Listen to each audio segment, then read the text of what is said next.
धक्कादायक, ना बिबट्या ना वाघ, चक्क आंबेगावामध्ये एका विचित्र प्राण्यानं थेट घरामध्ये प्रवेश करून तिघावरती हल्ला केलेला आहे, ज्यामध्ये तिघे जखमी झाल्याचं सांगण्यात येत आहे. जुन्नर आणि आंबेगाव तालुका हे बिबट्यांचं वावर असणारे तालुके म्हणून ओळखले जातात.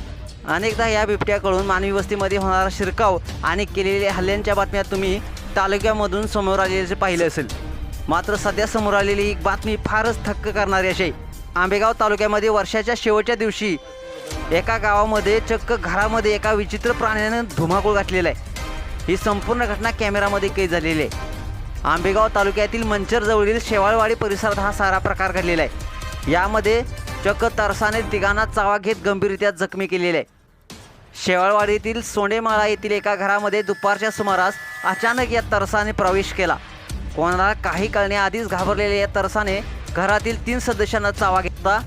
हा तरस पळत पळत लोकांचा पाठलाग करत घरामध्ये घुसल्याचं थरकाप उडवणारं दृश्य कॅमेरामध्ये कैद झालेलं आहे. सदर हल्ल्याची माहिती मिळताच वन विभागाने तातडीने घटनास्थळी धाव घेतली.